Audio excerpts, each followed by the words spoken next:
Graças e paz, irmãos. Bem-vindos aí a mais uma quarta-feira, mais uma oportunidade que nós temos de estudar a palavra de Deus e considerar também os documentos de fé que nós confessamos. Nós cremos na Escritura Sagrada como regra de fé e prática, foi um dos primeiros assuntos que nós vimos. E então nós confessamos a nossa fé, nós confessamos aquilo que nós cremos. E parte então desse processo é conhecer aquilo em que nós cremos. É isso que nós temos feito ao longo dessas semanas, desses estudos bíblicos, considerando aí diversos assuntos iniciais, como o ser de Deus, a Escritura Sagrada, e há 2 semanas temos estudado os decretos eternos de Deus, os decretos eternos de Deus. Sobre isso, nós vimos, que os atos de Deus, os decretos de Deus são os atos de Deus, aqueles pelos quais ele predeterminou tudo o que acontece nesse mundo, inclusive a respeito da eleição de homens e anjos, né? A predestinação de homens e anjos, bem como a rejeição dos demais. E como decorrência desse assunto, na última semana, nós também estudamos aí a respeito da eleição especificamente. Nós vimos, enquanto estudávamos os decretos eternos de Deus, dois assuntos complexos. O primeiro, o problema do mal. Segundo, a doutrina da eleição de Deus, da predestinação, tá certo? E então, essa semana, nós concluiremos o estudo dos decretos eternos de Deus com a pergunta de número 14, né? Encerrando assim esse assunto dos decretos, mas transitando para outros assuntos, né? Por isso que a pergunta 14 ela é introdutória para os assuntos que nós vamos considerar a partir da semana que vem, pelas próximas 5 semanas. Então, Deus decretou todas as coisas, mas como é que todas as coisas decretadas por Deus acontecem? Como é que os decretos de Deus são executados? Essa é a pergunta de número 14. Como Deus executa os seus decretos? Vamos orar antes de nós iniciarmos? Agradecemos-te, Senhor, pelo dia e o cuidado que o Senhor tem na nossa vida. Agradecemos-te porque nada foge ao teu controle, nada foge daquilo que o Senhor mesmo determinou na eternidade, Pai. Em sabedoria, diante do teu poder. Assim, então, nós agradecemos ao Senhor por esta verdade que para nós é muito cara, confortadora, e pedimos que o Senhor continue a nos sustentar, também continue a sustentar a nossa fé em Ti.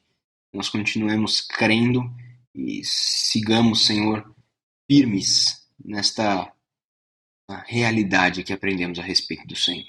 Assim, então, nós oramos em nome de Jesus. Amém. Bom, meus irmãos, então, como é que Deus executa os seus decretos? Assim, então, responderam os teólogos de Westminster, nos ensinando a respeito desse assunto. Deus executa os seus decretos nas obras da criação e da providência, segundo a sua presciência infalível e o livre e imutável conselho de sua vontade. Ao longo das semanas, nós falamos de muito daquilo que é descrito aqui, né? Falamos sobre a vontade livre e imutável de Deus, né? Deus determinando todas as coisas de maneira livre, ou seja, não determinado, não manipulado, influenciado por nada, né? Ele então determina de maneira livre e também de maneira imutável, ou seja, de tal modo que não pode ser mudado. Nós já estudamos isso na semana passada, você pode assistir o estudo da pergunta de número 13, que nós consideramos isso, e também na primeira semana, quando estudamos a pergunta de número 12. Por isso eu queria, antes de considerar os meios pelos quais Deus executa os seus decretos, né, a criação e a providência, eu queria considerar a presciência infalível de Deus, que é mencionada aqui nessa resposta, porque nós não consideramos essa característica dos decretos de Deus nas últimas semanas, e essa é uma característica aqui, é uma descrição muito curiosa que os teólogos de Westminster trazem a respeito dos decretos de Deus. Por quê? Porque muitos pensam que Deus ele elege os homens ou que ele determina as coisas que vão acontecer com base na sua presciência. Então, com respeito à eleição, Deus sabe quem é que vai aceitar o evangelho, quem vai responder positivamente ao evangelho então ele os elege para a salvação. É isso que muitos pensam. Mas não é o que a Escritura afirma, não é isso que a presciência de Deus aqui descrita quer dizer. Como nós vimos na semana passada, a eleição ela é incondicional. Nós lemos ali Romanos 9, vimos que a eleição ela somente é possível pelo amor de Deus. E nós vimos então ali Paulo falando que não havia nada que condenasse Esaú e que salvasse Jacó. Mas Deus, ainda no ventre, quando ambos estavam no ventre de Rebeca, Deus já amara a Jacó e já havia rejeitado a Esaú. Então, não depende das características físicas de um ou de outro, não depende do bem ou mal que um ou outro fez, mas depende de Deus escolher quem ele vai salvar. Então, o ponto é que a presciência não leva à eleição. Não é a presciência que leva à eleição. Ou não é a presciência de Deus que leva aos seus decretos, né? Porque Deus, ele toma conhecimento prévio de que em determinado momento eu vou fazer determinada escolha, eu vou escolher ir ao seminário, ou que eu vou escolher não fazer determinada faculdade de direito. Então Deus determina que o Vitor vai ser pastor. Não, as coisas não funcionam assim. Não é o conhecimento prévio de Deus que determina, né? Não é porque Deus conhece as coisas antecipadamente que ele decreta. Na verdade, é porque ele decreta que a sua presciência é infalível. É porque ele decretou todas as coisas, porque ele determinou como tudo haverá de ser e de acontecer, é que ele conhece todas as coisas. É por isso que a sua presciência, o seu conhecimento prévio dos acontecimentos é infalível. Por que Deus pode chamar o seu profeta e dizer assim, ó, fala para Israel que vai acontecer assim, assim, assado? É porque ele determinou que vai ser assim. E o livro de Daniel é perfeito para isso. Por que Deus, então, pode dar um sonho a Nabucodonosor, que ele vai sonhar com determinada estátua assim, e a estátua vai seguir desse jeito, e Daniel chega para ele e diz, ó, a interpretação do sonho é essa. Deus me deu a interpretação. Cabeça é a nação não sei das quantas, o peito, ele é a nação que vai vir na sequência. Por quê? Porque Deus determinou que seria assim. Então ele pode oferecer esse conhecimento prévio aos seus profetas e ao seu povo, de acordo com a sua vontade.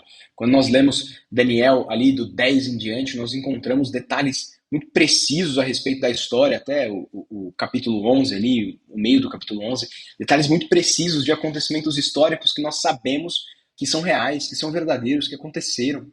Né? E quando a gente vai colocando os nomes que nós conhecemos nas profecias ali de Daniel, nós encontramos. Né? Então, por que é que Deus, ele conhece previamente? Por que ele pode oferecer esse conhecimento prévio aos seus? É porque ele decretou.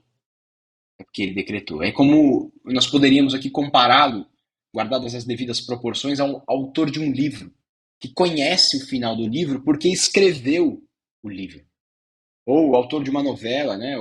Quem escreve novela, né? Que sabe ali qual é a cena final, o capítulo final da novela. Nem o ator sabe, ninguém mais sabe, mas o diretor, enfim, o criador ali, não sei qual que é a figura, ele sabe porque ele é quem determinou que vai ser daquela forma. Né? Ninguém conhece o final do livro antes que ele aconteça, antes que você leia o final, mas o autor do livro conhece, né? Porque ele quem determinou que as coisas aconteçam daquela forma.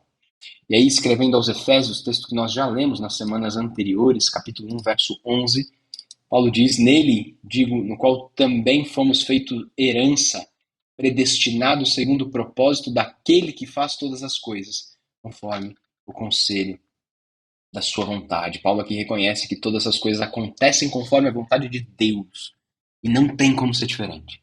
Tendo em vista que quem executa os decretos é quem decretou. Não tem como ser diferente daquilo que Deus quer que aconteça. Então a presciência de Deus ela é infalível. E foi ele mesmo que definiu que as coisas acontecessem como elas acontecem. E Deus ele nunca é pego de surpresa. Deus não pode ser enganado, ludibriado, não pode ser surpreendido pelas circunstâncias da vida, por algo que supostamente aconteceu diferente. Nós sim, nós planejamos. Olha, eu vou com a roupa tal amanhã. Aí você acorda, tá chovendo. E não vai dar mais para ir com a roupa tal. Você é surpreendido. Não, não vou levar guarda-chuva hoje, porque vai ser muito pesado na mochila. Já tem que levar um monte de livro pra faculdade. Não vou levar guarda-chuva. Aí você é surpreendido. Mas com Deus as coisas não acontecem assim.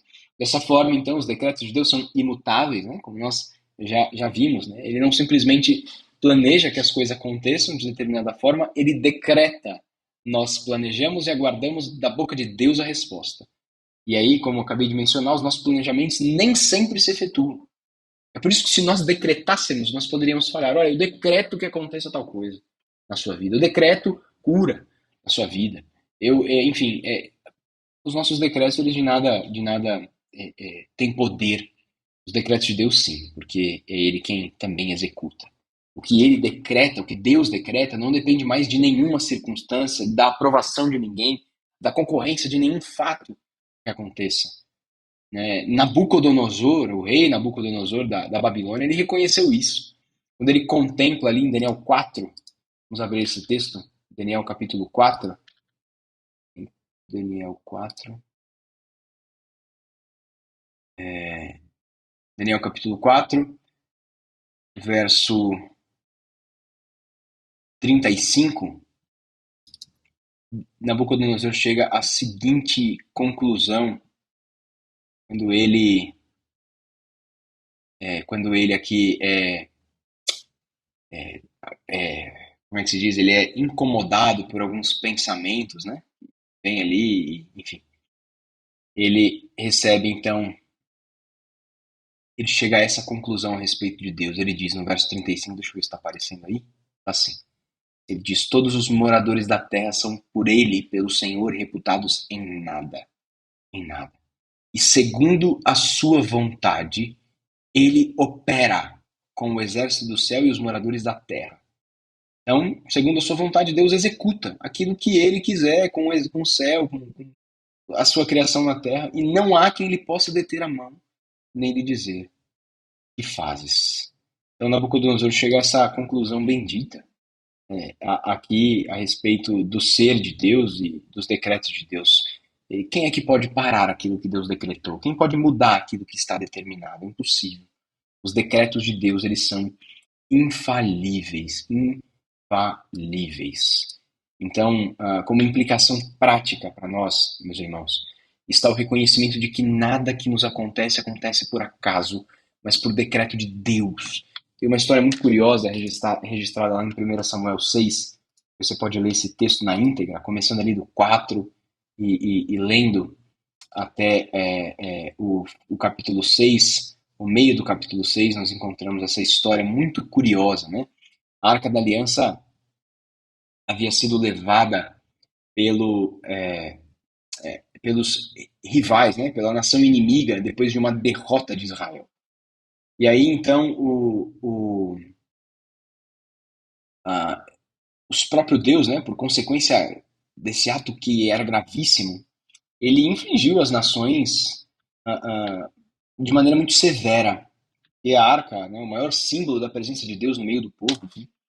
Então, a nação que havia tomado ali a arca enviou a arca a outra nação, e a outra nação que recebeu também foram afligidas, e aí daí por diante, até que uma nação recebeu, conhecia a história e falou assim, não, ó, a gente não quer não. A gente não quer saber disso não. Manda essa arca para frente, manda essa arca para frente e, e vamos devolver a arca. Vamos devolver a arca. E aí a gente chega no capítulo 7, quando então eles resolveram devolver a arca do Senhor e eles ali definiram um teste.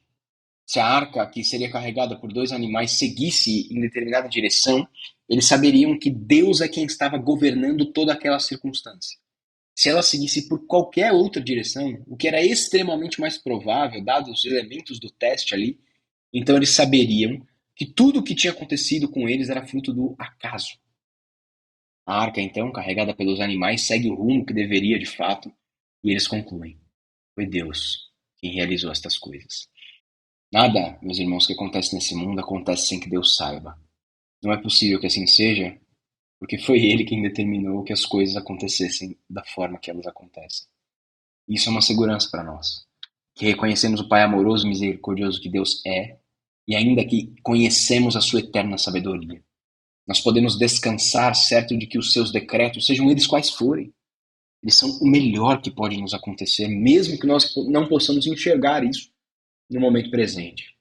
É por isso que Paulo, aos Romanos, diz que todas as coisas cooperam para o bem daqueles que amam a Deus. Porque Deus, no seu planejamento perfeito, determinou tudo visando um único fim para os eleitos: a salvação. E até mesmo os momentos de maior dificuldade contribuem para isso. E como é que Deus, então, faz acontecer, né? Como Deus executa estes seus decretos eternos? Tudo começa na criação, quando todas as coisas decretadas por Deus vêm à existência. E os seus decretos continuam a ser executados através da obra da providência. Deus, meus irmãos, ele não é como um relojoeiro que dá corda num relógio e o deixa à sua própria sorte. Ele não criou o mundo e o deixou funcionando como uma força inicial. Ele é quem continua sustentando este mundo e ele o faz por meio da providência. Um pastor americano, Sproul, chamou de a mão invisível de Deus. É o meio pelo qual ele governa este mundo sem que nós percebamos a sua providência. Assim, então, por ora, basta dizer que Deus, depois de ter decretado todas as coisas, ele passou a executar os seus decretos, criando o mundo e tudo o que nele há. Posteriormente, os seus decretos continuaram e continuam e continuarão a ser executados através da providência, que é o modo dele governar todas as suas criaturas e todas as suas ações. Esse é o sumário das perguntas subsequentes, de 15 a 20. Né? Dessa forma, nas próximas 5 semanas, nós estudaremos a respeito desses dois assuntos: a obra da criação, até a pergunta 17, e a obra da providência, até a pergunta de número 20. No mais, então, meus irmãos, que Deus assim os abençoe. Esse era o nosso estudo para nós nessa noite. Vamos orar mais uma vez e encerrar assim nosso tempo aqui na presença do Senhor e dos irmãos estudando a palavra de Deus.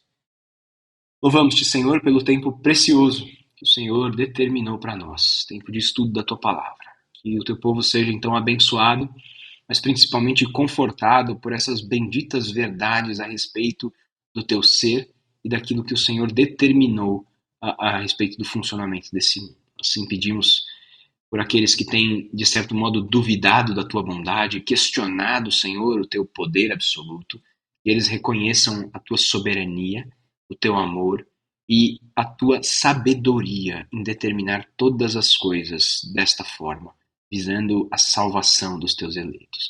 Assim, então, pedimos que o Senhor continue a nos abençoar e nos sustentar, porque sabemos que passaremos por aflições neste mundo. Essa é a oração que nós fazemos em nome de Jesus. Amém. Bom, meus irmãos, que Deus assim os abençoe. Lembrando só dos nossos compromissos do fim de semana. Esse sábado, como já é de conhecimento dos irmãos, nós teremos um compromisso lá na Igreja Presbiteriana Betel. Será o culto em que eu serei ordenado ao Sagrado Ministério. Então será uma ocasião muito importante para mim, evidentemente, mas para toda a nossa igreja, tendo em vista a, a minha presença no meio dos irmãos, né? E a continuação dessa presença, se Deus assim permitir, do dia 25 em diante, agora como pastor ordenado ao Sagrado Ministério. Então, na Igreja Presbiteriana Betel, às 19 horas, é que será o culto, celebração a Deus por esse momento. Além disso, nós temos os nossos compromissos normais, a escola dominical às 9 horas da manhã, e também culto às 18 horas, quando teremos a posse e instalação dos oficiais eleitos, presbítero e diáconos eleitos para o exercício e para o serviço na casa de Deus, lá na nossa igreja. Também se lembre que nesse último fim de semana nós recolheremos uma oferta especial, considerando a reforma da nossa igreja. Também é importante lembrar que toda a oferta missionária recolhida, né, aquela que tem o final 01 no centavo, ou a descrição no envelope, ela será destinada ao Rio Grande do Sul e às enchentes que acometeram muitos por lá. Tá certo? Eu creio que são esses os avisos. No mais, que Deus os abençoe, meus irmãos. Desejo aí um bom final de quarta-feira e um bom resto de semana a todos. Tchau, tchau.